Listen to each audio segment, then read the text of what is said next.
so you decided to go back to school in 2016. That's been about 4 years. What are you studying? I went back to school to be a teacher, and I got an associate's degree in middle school education. And then I was going to have to go to Valdosta to further my education in education wise. So I decided to take another route and get a 4-year degree in business management and human organizational skills. I like that. I like the sound of business and business management. Now, you were, I think it was a couple of years ago, I visited your office and you actually put together a presentation with some different. Do you remember what I'm talking about? Absolutely. What type of presentation? Is that something they teach you in business management? How to actually because putting together deals is a big thing. Putting together deals is huge. I learned how to do portfolios, which gives you sit down and somebody's wanting to invest money in your company. You have to have the right things for them to see numbers wise. You're looking at graphics, stuff like that, logos, the whole business operation is huge to show an investor. So you said portfolio. Now you're not talking about a stock portfolio. You're talking about an actual, I guess, a business plan, a true business plan laid out every statistic from this company to that company. I want to sell this product. This is how we got to sell this product.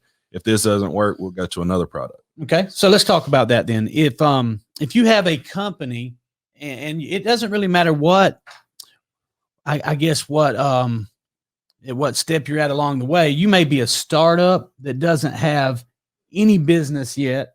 All right. You might have a business idea. Right. If you have a business idea, another time we presented an idea, you and I presented an idea to a group of investors before the idea was actually producing money. Correct. Right. So Correct. you can do that. That looks different than when you're presenting a portfolio or a business plan, say of an existing business that has revenue, that has employees, that has taxes, that has a profit statement, a balance sheet. Correct. Yeah. Yes, so I noticed in the portfolio you put together, it's simple, and you want to make sure that it hits the what the investor cares about, right? Or what the other business, if you're trying to acquire a company and so there's a couple ways you're presenting. You may be presenting to buy somebody, or you may be presenting to take on investors or to sell equity. So you have to put your presentation needs to be focused towards the person you're pitching to. Absolutely. And not necessarily your needs or your desires, right? It's the bottom line. The bottom line. At the end of the day, the bottom line is what matters.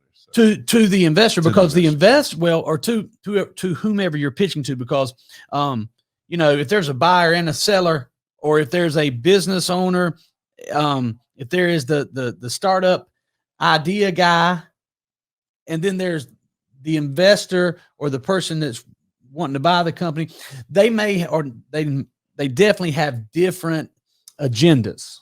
Right. They definitely have different plans, different goals with what they're looking for in the deal. The agenda is always to make money at the end of the day. What can I do to capitalize? What can I do to make extra profit when there's not so much markup in a certain product, but you try to make as much as you can out of that product and still have the best price on the market.